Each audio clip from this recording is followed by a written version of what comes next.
Hello, everybody, and welcome to Storytelling, Philosophy, and Reception. Today we have Peter Miller, Professor of Classics at University of Winnipeg. Welcome, Peter. Thanks very much for having me.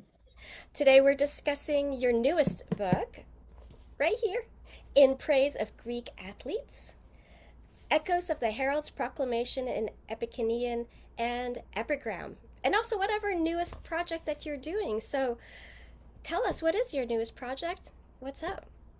Sure. Thanks, Bettina. And thanks for having the print book. Always appreciate a reader. So, yeah, that book came out about 18 months ago and is develops really from a dissertation I wrote at the University of Western Ontario 12 years ago now, Wow. and kind of does a comparative analysis of Ep29 poetry, the poetry of Pindar and Bacchylides, and to a fragmentary extent, Simonides, and compares it with the epigrams that were inscribed for victors on statue bases and other objects and are found at places like Olympia, Delphi, and Nemea and Athens, and so on. And it kind of looks at how these two genres are similar and how they praise athletes, but also how they're different. And the core of the book, as the title suggests, focuses on the herald's proclamation of victory. So the initial ritual speech act that made a single competitor into a victor, and then how Ep29 poets and epigrammatists used this to make this into a praise genre of poetry. So it was a fun book to write. I can say it was a fun book to write because now the dissertation is 12 years ago. It was a fun book to write, and I was very pleased to have it come out with Cambridge. And I think something I hadn't shared with you before is that it recently won an award from the Classical Association of Canada, the Mark Golden Book Prize, which is the top prize given to classical studies monographs in Canada every 3 years. So I was pleased to get that. Well, congratulations. And Thank you. what to you is like your when you think back on when you're writing it, or even just like rereading it, which part do you like jumps out at you as like your favorite part, whether you're writing it or just like revisiting that part of your book? Sure, that's a good question. I had kind of occasion a couple times in the recent, I guess, in the last year or so to kind of reread bits and pieces of it. And then, of course, there's book reviews, right, which have come out and you read and see what other people like. I mean, for me, although I began the project as a Pindarist and I was most interested in Pindar, I think the kind of really novel contribution I've made in this book is the work on epigrams. So there had been work on epigrams before, especially by the retired professor of classics from Wabash College, Joe Day, published a series of articles and then eventually a book that have kind of set the standard for the modern understanding of epigram. But there hadn't been an analysis of Pindar and epigram together, at least in the way that I do it. And I think my focus on the Herald's Proclamation was key. So this proclamation, as I understand it and identify it in the book, is a ritual act that changed someone from competitor to victor, right? When the person who crosses the stadion line, the short distance sprint and wins, the herald then proclaims them, Peter, son of Tom from Oakville won the stadion. That's me. I'm the stadion winner. But it's that speech act that transforms them, not the crossing of the finish line. In the same way as in the modern Olympics, right? It's getting the gold medal put around your neck and the victory ceremony kind of really makes you the victor. Until then, it could be taken away, right? Maybe something's gone wrong. Maybe there's a photo finish. And in our Olympics, maybe later on, you'll be accused of using performance enhancing drugs, not so much in ancient Greece.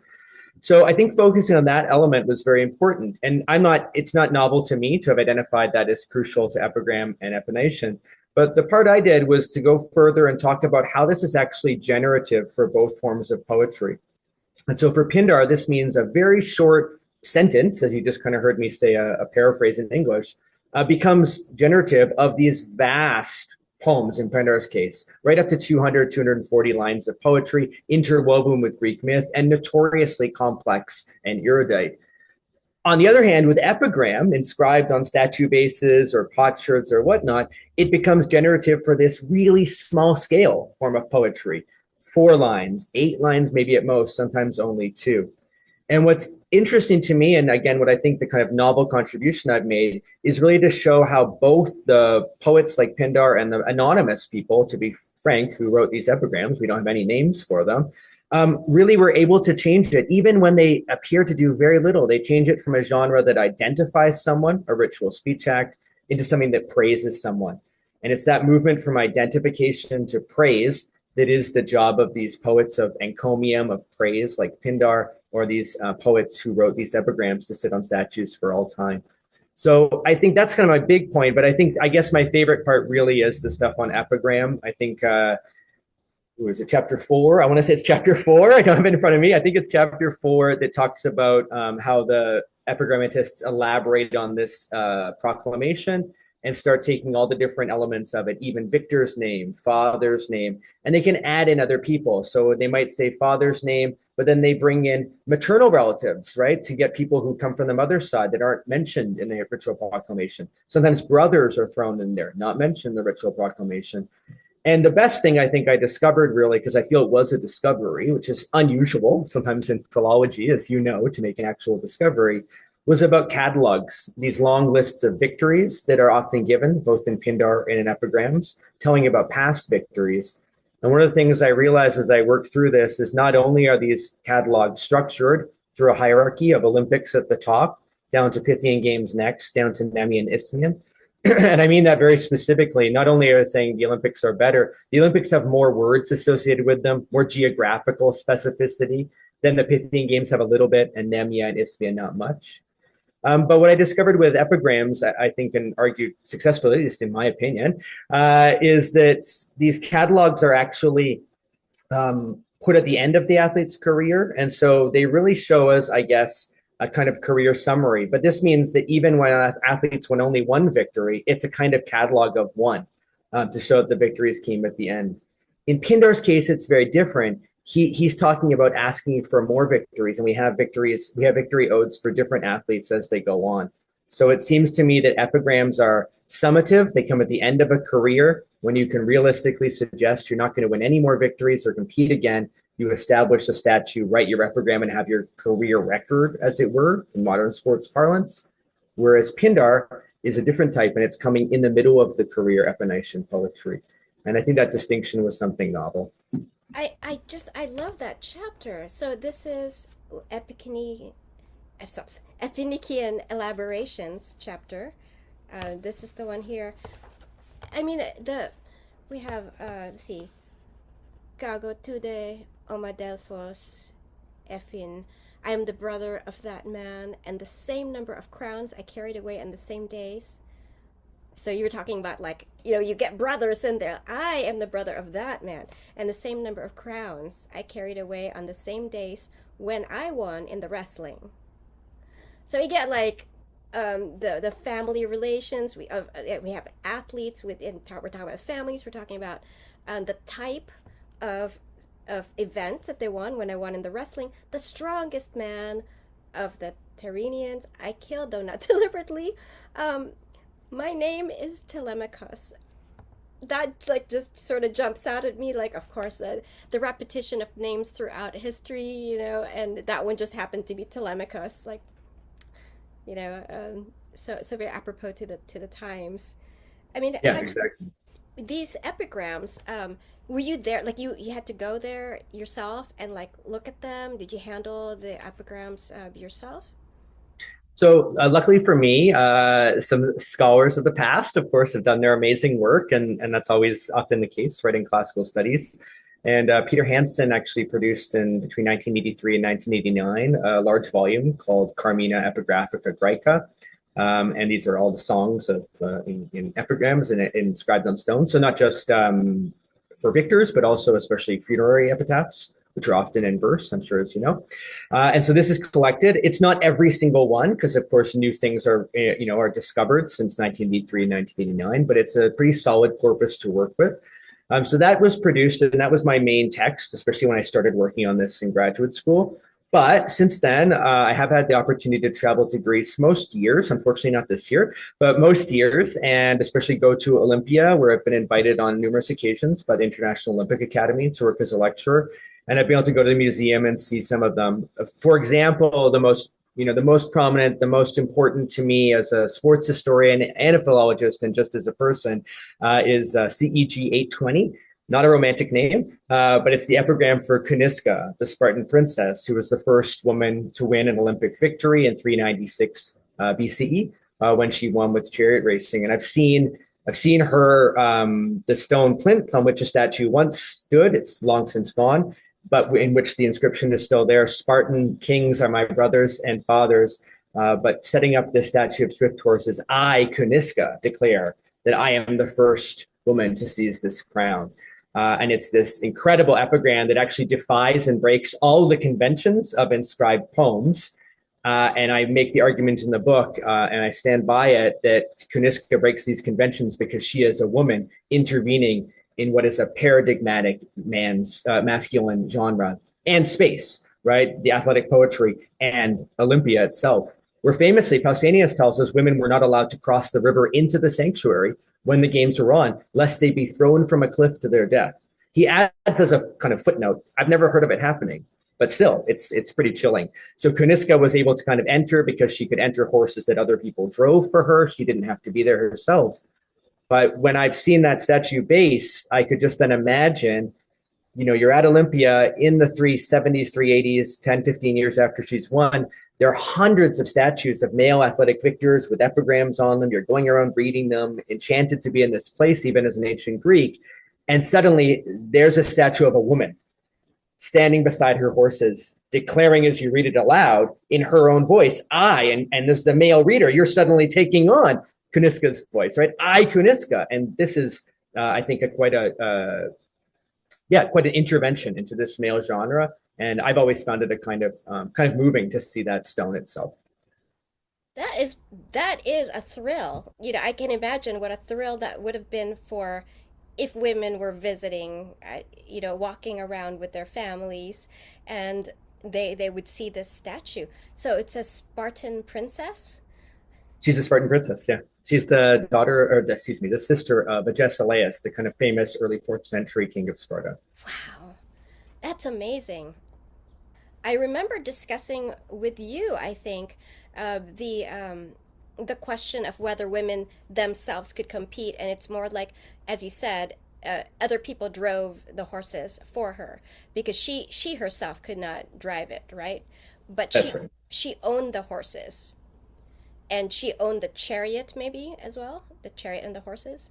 Yeah, likely, and perhaps even the charioteer. A lot of our evidence is a bit sparse, but I think most scholars, including myself, would assume that most charioteers were enslaved people who had been trained. So yeah, the chariot victories and horse racing in general are not activities in which the person who's actually the athlete per se competes. But rather they have someone else as a surrogate for them to drive the horses or ride the horse, and then the victory is theirs. And as such, we actually have very few names of charioteers, just a few in passing, 2 or 3 from the entirety of Greek antiquity.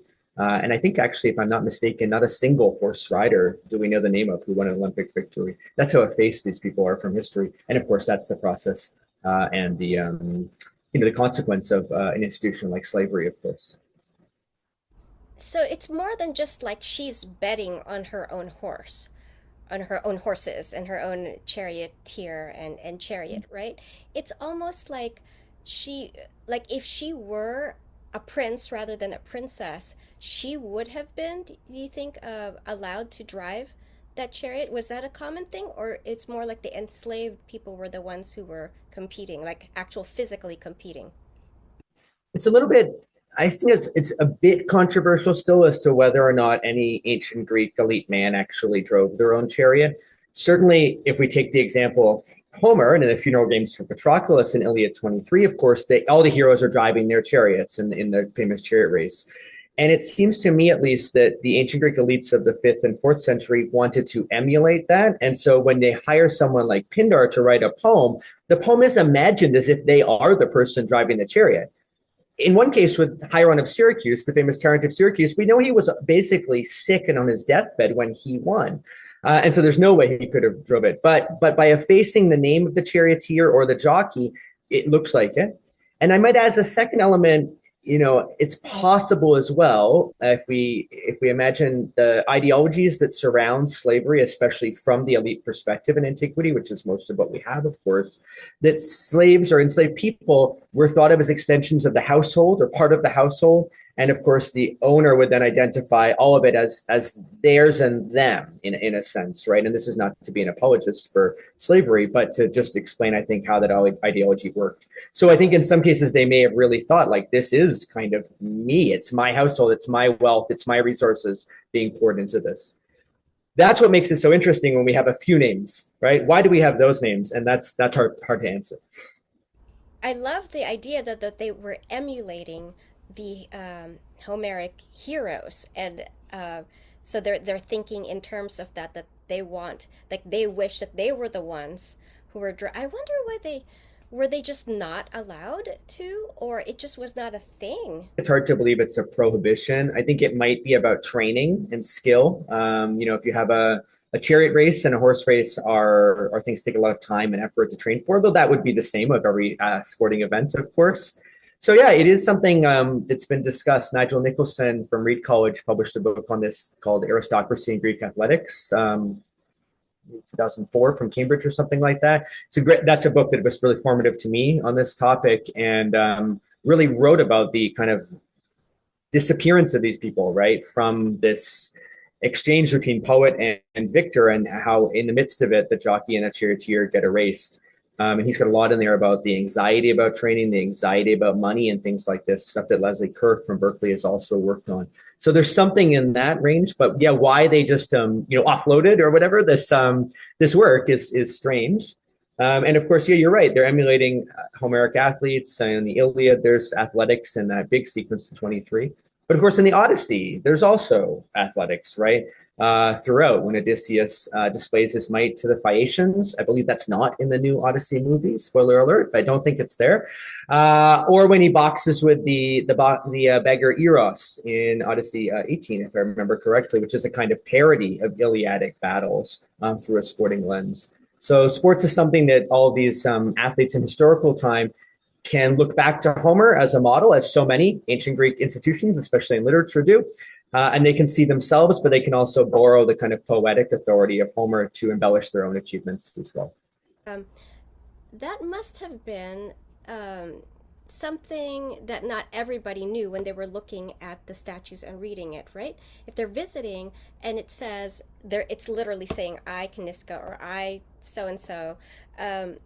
They might have actually literally thought, "Oh, it's that person," because each city state had its own culture, and so they would not know necessarily whether or not it's to be taken literally, or that it's really the enslaved people who are winning these prizes for the noble class, right?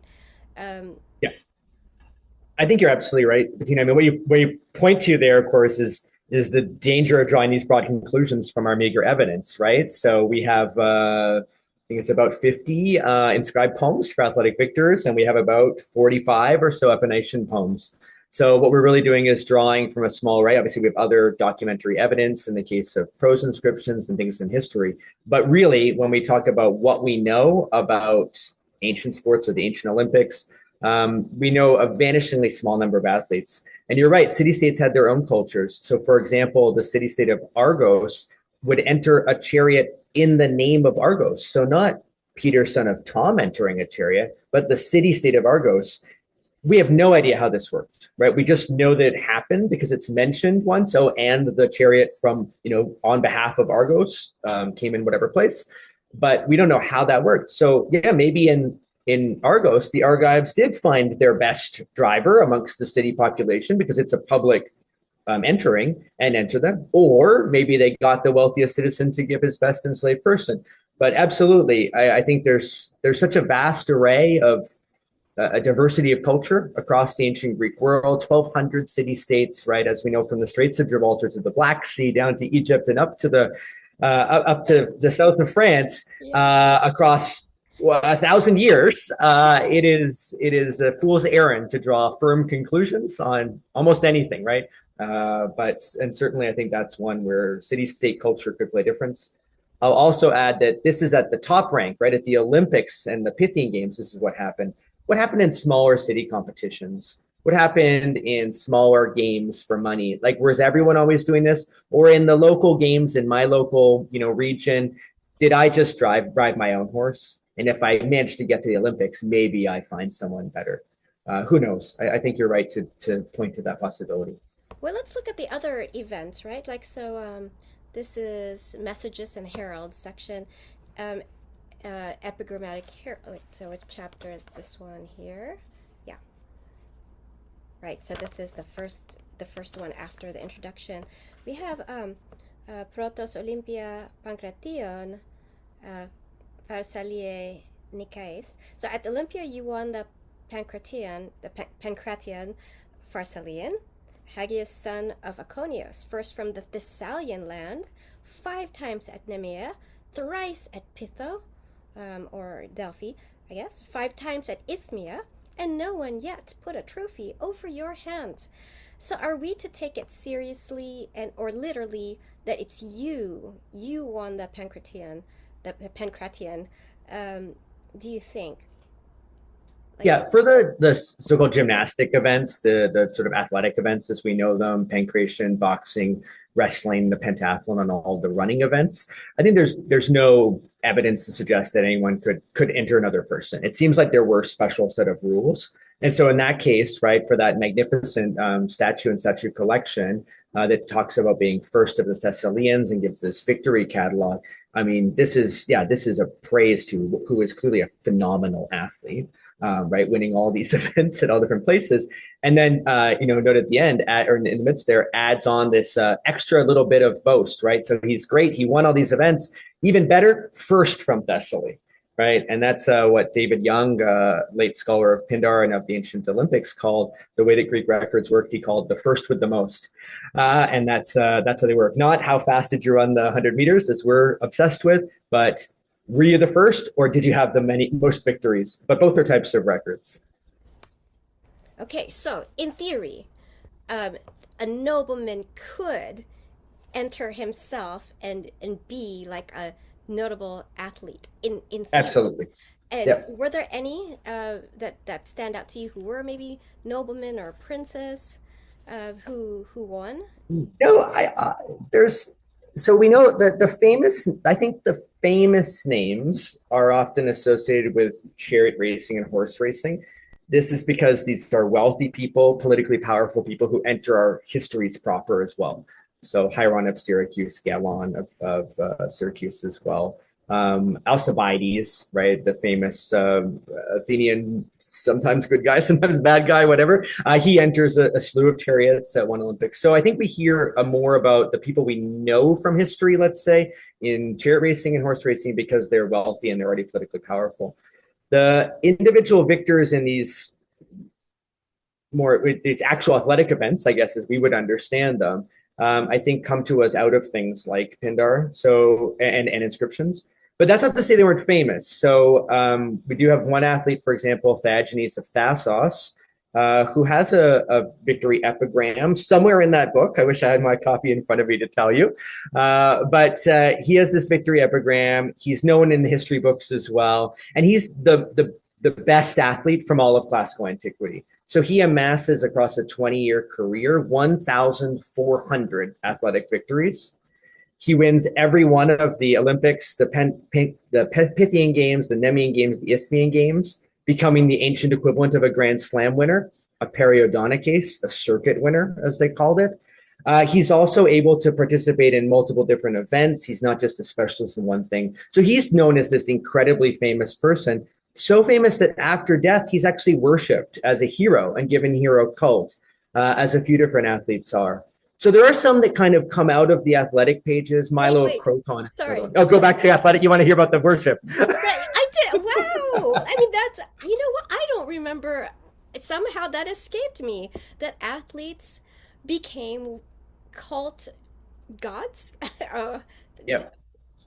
Wow. So they could, right? And it's an interesting phenomenon. So I think near as we can tell, it's not necessarily because they were really good at sports in a same sense. Like that might attract some of the attention that turns them into cult figures. But in the case of Theagenes of Thasos, for example, the story as it goes is that his statue was pushed over by someone into the sea, if I recall correctly. And then there's a plague or famine or whatever on Thasos. They send to Delphi to say, what's going on, right? And they have to drag the statue back, put it up, and then the Delphic oracle says, now you need to worship him. So it's like these figures, the way I've always understood it, is the victories give them the potential to have a kind of power after death. Maybe they're so physically virile, so they've accumulated so much, God-given favor, right, by virtue of winning, that they have this potential to act after the grave in the way that most ancient Greek heroes, as we know from the Odyssey, don't, right? They're shades that need blood to be resurrected, and then only momentarily. But in this case, it requires some weird action in life as well. And we hear that about a few others. There are a couple of good books that have dealt with this question of the cult of heroes. Bruno Curry wrote a book on this a number of years ago. And then Nigel Nicholson, who I mentioned before, wrote a book on oral narratives that athletes seem to have prompted about themselves that may have aimed at heroization after death. So it's a kind of strange phenomenon.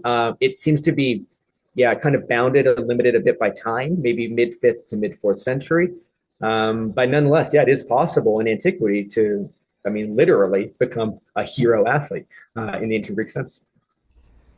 I'm looking back at your introduction here, and the Angelia. How would you pronounce that? I'm a stickler for myself for keeping with the Hellenic pronunciation. My supervisor really hated it, I remember, or he disagreed with it. I shouldn't say it. So I say Angelia, though, and I spell it like Angelia, though some people will call Agelia or other pronunciations. But I always say Angelia. Okay, good. So it says one of the most important tasks assigned to heralds was the proclamation of victory, the Angelia. It's one of the most important tasks. Were these people how were they selected to be Angelia? So great question. So we don't know much about it before the early 4th century, but incredibly, and I always stress this to my students, if we think that we are competitive people in the 21st century and obsessed with competition, the ancient Greeks have always got us on this. So in the early 4th century, they established a competition amongst heralds to see who will be the herald at the competition. Oh, no way. Really? It boggles the mind. Yeah. So there's a stoa long kind of multi-purpose ancient Greek building that's currently near the tunnel that leads into the stadium at Olympia, but in the 4th century, that tunnel wouldn't have been there. But there's this stoa called the Stoa of Echoes, and Pausanias tells us that that's the stoa in which heralds competed, probably to see who had the loudest and clearest voice, right, to yell over the din of maybe 30,000 people. But it is one of these phenomenal, you can't make it up about the ancient Greek obsession with competition to say we've got to have a competition to see who's going to announce the competitors. So that seems to be how they were picked. Is part of the announcement to actually do it in such a way that it's poetry, or did somebody else write the poetry and then they just announced it? That I'm not sure of. I don't think we have good evidence of whether they were. They are in they whether they were in verse or not. I think probably not. I'm going to guess, and that's only because there are some athletes we know from their epigrams whose names could not be put into Greek verse meter because of the combination of long and short vowels in their name, or couldn't be put into any of the regular meters. Let's say, right? So, epigrams are written usually in elegiac couplets or in dactylic hexameter, and that requires a certain combination of long and shorts. And so some athletes' names or their fathers' names can't fit into that. So the kind of metrical limitations, let's say, of ancient Greek poetry could have prevented it. So, and then I will add, we also have not as many, but we do have some inscriptions that are just in prose that just list the person's name. And then we have some that are hybrid that list the person's name above and have a verse inscription below. And that's what I'm thinking of, where the athlete's name won't fit into the meter. So I would imagine that they are rather just given the name to announce it. One interesting thing that comes out of your question, though, is what they were given. And so we know of athletes who changed their city-state, who originally won by one city, and the next Olympics are participating for another team, as it were, rather than another city-state, like the free agent in modern sports. They've moved. One of these is one of the most famous runners in the 5th century, Astylos. Originally runs for the kind of athletic powerhouse of Croton, a city in Magna Graecia in Italy. And then it seems to have been wooed over somehow to run for Syracuse. So much so that he was announced that way in the next game. So what we don't know is how that athlete, when he arrived, did he tell the herald, hey, I know you remember me from Croton last time, but actually I'm participating for Syracuse. In the case of Astylos, Pausanias tells us that the Crotonites were so annoyed that they condemned his house and made it into a prison. They were so annoyed that he left. So I think as modern sports fans, we can sometimes get this when our favorite player leaves in free agency for more money. We'd like to punish them in some way. Okay, last big question here. Why like this particular focus? I mean, it to me, it's new and very focused and therefore wonderful. And what made you like decide to do? I mean, as an athlete yourself, why this particular focus? Aside from wanting to just be wonderful and new, there's other reasons. Though. I mean, it was a hard question to answer, right? I mean, I know you know yourself as a when you're a student and you're searching for topics, right? And anyone listening who's been one knows you just kind of are reading and searching and trying to figure out what to do, and you're reading so much, and things are popping into your head. So the really like the shortest story I can give, I guess, is that I became interested in Pindar first because I was interested in Greek mythology. When I started graduate school, I started reading Pindar and I became interested in genres of literature in antiquity. And initially, I wanted to write my dissertation on genres of poetry. And I, was working on this and I couldn't kind of get myself a handle on it. And I read a really good article by Rosalind Thomas that's in a collected volume about Pindar from Oxford in the early 2000s. And she's one of the only people who had done a chapter length sort of minor analysis, not minor, small analysis, it's important, small analysis of epigram and epination together. And it was my first introduction really to the fact that there were epigrams for athletic victors and that they sounded sometimes a bit like Pindar, that they were in verse. And I thought this was interesting. It kind of combined with my interest in genre, expanded that to be interested in kind of media in general. What could we say about the difference of putting something on stone and having someone read it versus the chorus of singers and dancers that would have sung Pindar's odes in a festive setting, for example. And so from that, I kind of developed this idea of doing a comparative analysis. And then I guess by working on that, I came across the idea of the Herald's Proclamation. There's a monograph from the early 80s by Laura Nash, a former student of Greg Nodge that worked on the Angelia. She and I differ on lots of it, but it's important for kind of getting some of the basics down. And there are a couple other articles that dealt with it. So I think once I found the Angelia, I realized this is interesting and it ties into my interest in genre, in media, and then in praise and celebration and poetry. So I came at it, I always say this to people when I talk to them about sports history, that I'm coming as a philologist. I was interested in literature and poetry, and it's led me to the world of sports, not the other way around. But that I think is the best narrative I can give for how I came up with the topic. Well, thank you. And it's always like that, isn't it? Where you are curious about a subject and you yourself, while maybe you're exploring it, are asking questions. I wonder if, and then you go, oh wait, I wonder if that would be a good one then to to write a monograph about someday, And I mean that's how I ended up choosing my dissertation. So there, you start looking and wondering and that's how you decide what you're going to get into accidentally or whatever, wherever your brain happened to go. Like my brain, when you were talking about the Spartan princess, my brain automatically was going, ooh, Spartan princess, did she actually compete? Oh gosh darn no. So tying it into like the what we know or what we think we know, that the young girls before they became young women, right, were running and doing we're being athletes along with the other children before they became of age, and then once they became marriageable, they could no longer That's right. yeah, they could no longer compete. And what century was that? Do we know, like, where we can definitely say something like that? For the Spartan like training for young women or Yeah, whatever. yeah. I guess like well Xenophon's The Constitution of Lacedaemonians, I suppose, like that's in the middle of the first third of the fourth century, if I'm remembering my dates correctly, talks about that kind of training. So I suppose if we trust him, probably it's true. There's also, Athenian drama and especially in comedy that kind of makes fun of Spartan women for being athletic. In the Lysistrata, the Spartan woman is said to be like, oh, because she's kind of built like a horse or whatever in modern terminology. So but I think you're on something. It's not a coincidence that Kuniska comes from Sparta and competes in the Olympics, right? I think it has to be tied to those Spartan initiation rituals that you mentioned for boys and girls, and the kind of physicality of Spartan society in general as part of their kind of people eugenics approach or whatever. This sort of an interest in producing soldiers and strong offspring and so on, as all these sayings have from antiquity. I really like what you said about coming up with topics. That's what I think is important. Two words, while you're talking, I'm thinking two words like accidental and curiosity. And it's accidental reading, it's curiosity driven research, it's reading broadly, it's reading without thinking is this useful or not. It is the kind of disinterested reading that is unfortunately sometimes students are dissuaded to do, right? In the interests of doing things quickly and doing things productively. And the same for scholars, right? That we get obsessed with productivity, with article publication and the like.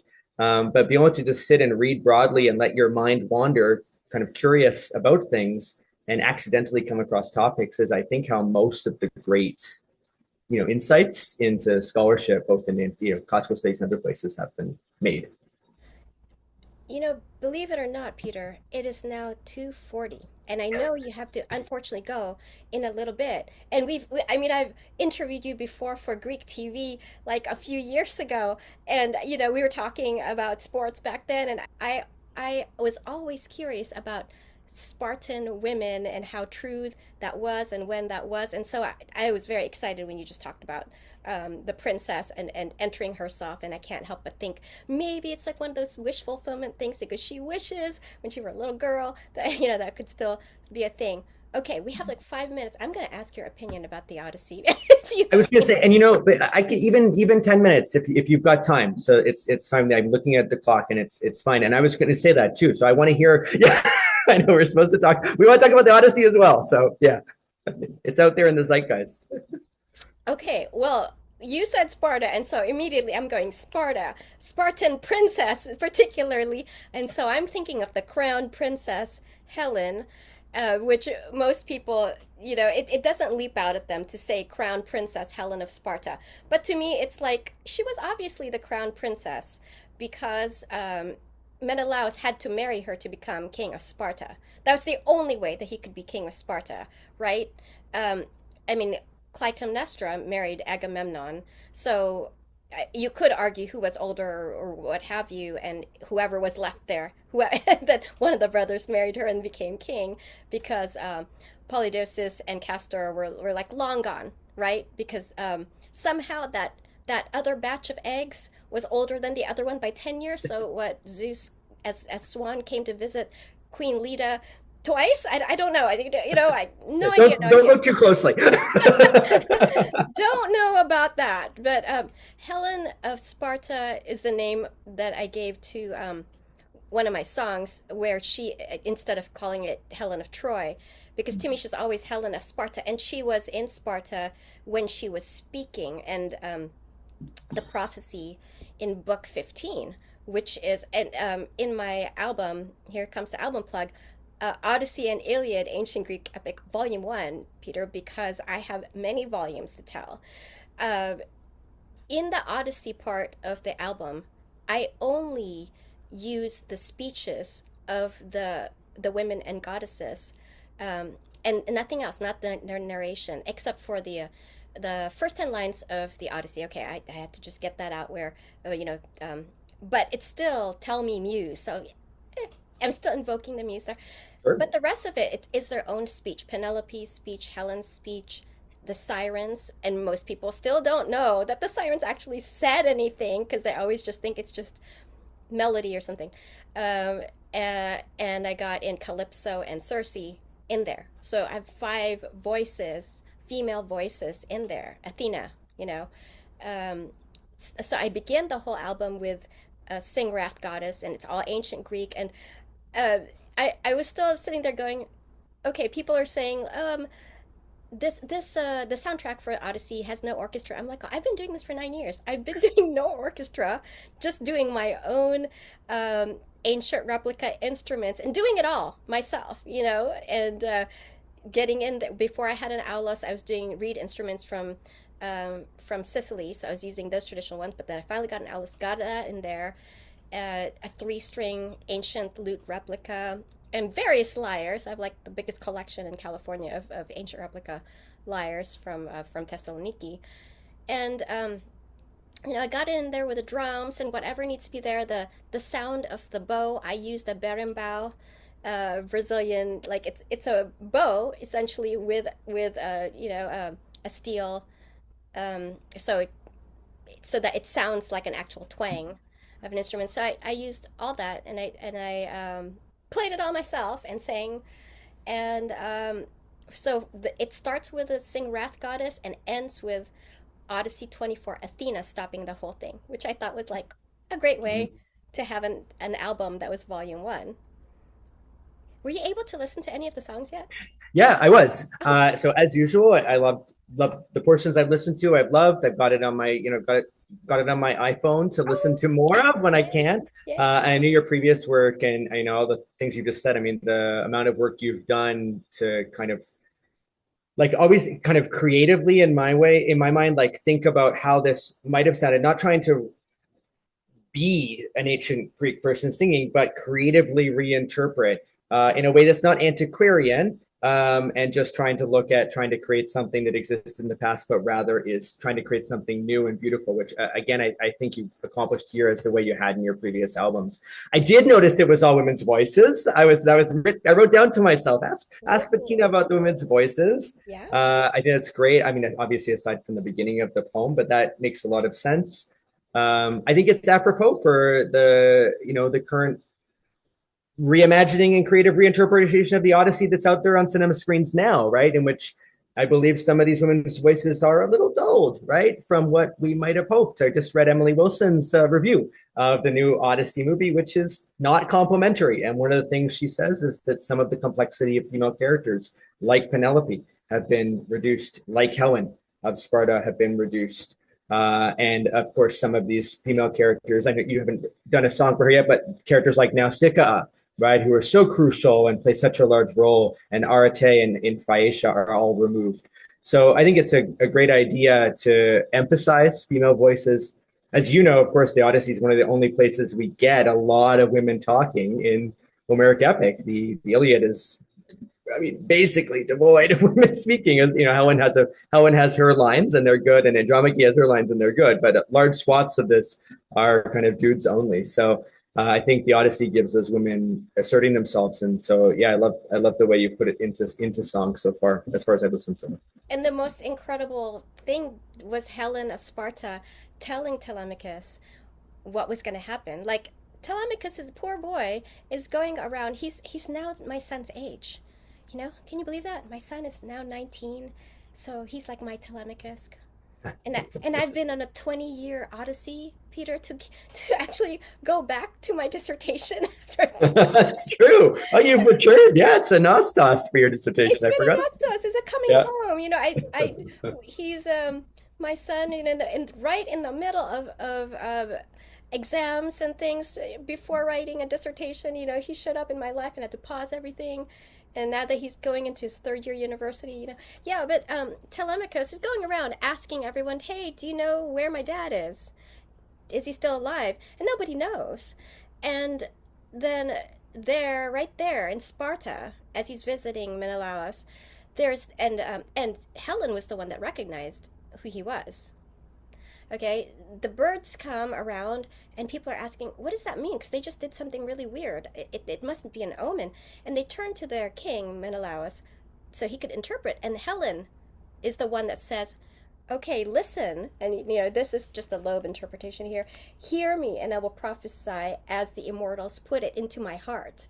So she's being a prophet, not Tiresias or anybody else. He doesn't have to die or go to the underworld to hear this. It's amazing. So he's comfortably there in Sparta. And as I think it will be brought to pass. So there's the interpretation part. And I love that. So, like, hear me, I will prophesy as the immortals put it into my heart. And as I think it will be brought to pass, even as this eagle came from the mountain where his kin and where he was born and snatched up the goose that was bred in the house, even so shall Odysseus return to his home after many toils and many wanderings, and shall take vengeance. Or even now, he is at home and is sowing the seeds of evil for all the suitors. I mean, right there, she says it Yeah. in book 15. It's an incredible moment, and I would have loved to see the gorgeous Lupita as Helen of Troy, like say that. Can you imagine? Like that would have raised chills if she just like grabbed Telemachus and said, "Hear me," and then she gave this prophecy. That would have been a wonderful cinematic moment, and it didn't happen. Instead, we have Helen mutilated, you know, her beautiful face mutilated, and their wonderful marriage, Menelaus's and Helen's wonderful solid marriage treated as if it's not a solid true partnership. You know, when Menelaus was seriously, he was one of my favorite characters throughout because he was just so loyal, so faithful to his wife, and just wanting her back and elevating her back to queen and her household and all that sort of thing. It was so I missed that. I missed that in the Odyssey, and I'm so glad I wrote those songs like way before seeing the movie. And by the way, I'm not dumping on the movie at all because as a movie, it was very good. So this is more just like I wish that it were, you know, I wish that the elements of Homer's Odyssey were there, but as he had his own focus, Nolan had his own focus, and as a movie it worked. And this is just me, you know, wishing that much more of Homer's Odyssey was something I could see on film. How about yourself? Yeah, without a question. I always think this with film interpretations or with any modern interpretation. I mean, Homer is a text that is there to be reinterpreted. We know this is how the oral tradition worked in antiquity. And so it's just a matter of constant reinterpretation. This summer in Winnipeg, there was a production of the play An Iliad. That's a one-man production where one actor takes on the role of Homer and tells the entire story of the Trojan War. A lot of lines taken from, I think it's the Lattimore translation of the Iliad, but really connects it to the modern day. At one point, gives a catalog of wars that this actor brought all the way up to the war in Iran, currently raging. And so I was asked to say some words about this. And of course, inevitably, someone asked about the Odyssey that was coming out. And aside from us joking to say, well, that's the sequel to this small production, we said that, you know, these are all creative reinterpretations. And so absolutely, right, it's a great film. It works as a film, and there are choices when you try to translate from one piece, you know, one source material to the other. Ancient Greek tragedies translate from Greek mythological stories and change things. Ancient Greek poets and lyric poet translate and change things. And we know mythology is not a textbook that you read or a story that's set in stone. It's a living tradition. And I've always been of the opinion that when we have new, especially today, like cinematic interpretations of these ancient stories come back to life, that in a way, in a real way, they're participating in that ancient tradition and reviving these stories and keeping alive something that's now, you know, been performed and spoken and reinterpreted and reimagined for 3,000 years. It's a pretty phenomenal tradition to be a part of, even as an audience. I have to say, it's been great to whenever there's a movie that's a sword and sandal movie, basically, and there's a sudden interest back in classics and mythology, and I'm like, oh yes! Okay, I have one last question for you that has to do with Odyssey and has to do with athletics. Ready? Okay, ready? Here it is. So, Helen of Sparta, all right? Um, if we imagine for a moment that the tradition of for the girls and boys to be athletic starting from back then, okay? This is what my brain actually was asking long ago when I first found out that the Spartan children were supposed to be very sporty. I asked myself back then, like, oh, is this why Helen of Sparta was considered the most beautiful woman in the world? Because you could actually see her, whereas the other women were always veiled. You know, when you think of Athenian women, they're veiled. And the girls were, you would assume, were cloistered at home. Yes, they were getting educated with the boys, but no other times were they like talked about like they were running around in the gymnasium and so on. So I'm thinking, was she considered the most beautiful woman in the world because she could be seen? She wasn't veiled. They saw her as a child. They saw her as maybe she was a pretty child back then, and you could see her. And also she was healthy, you know, just fertile, I guess. You know, a young woman would be considered like really beautiful who's unmarried.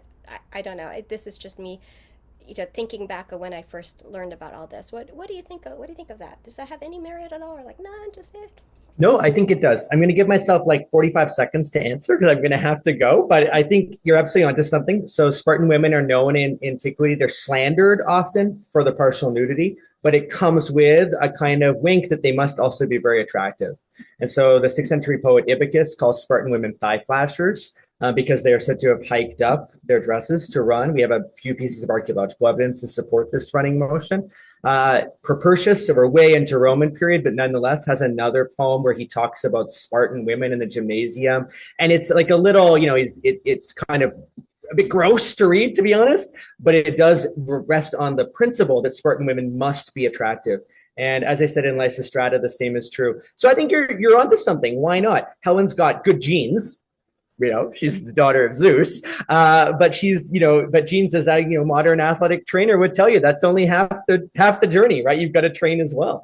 And so maybe it's the fact that Helen had these great genes, but she put it to work running along the Eurotas River, where in historical times Spartan women would run, and in fact would run past a shrine to Helen as one of their athletic activities. So there is a historical ritual connection of Helen to Spartan athletics for women. And so I think that's a great connection to make. Why not? She's beautiful because she's working for it.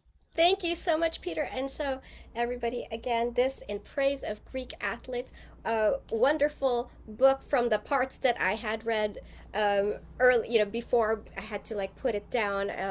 I really did read this before Peter, which is why I, have it at hand over here. So, and whenever my students need something about athletics and such, this one and your other book were the ones that I, referred to. Like, read it and reference it and put it in your project. So, thank you for all the work that you do, Peter. What was your favorite song of the ones in my collection? It's the Sirens, Bettina, for sure. Really?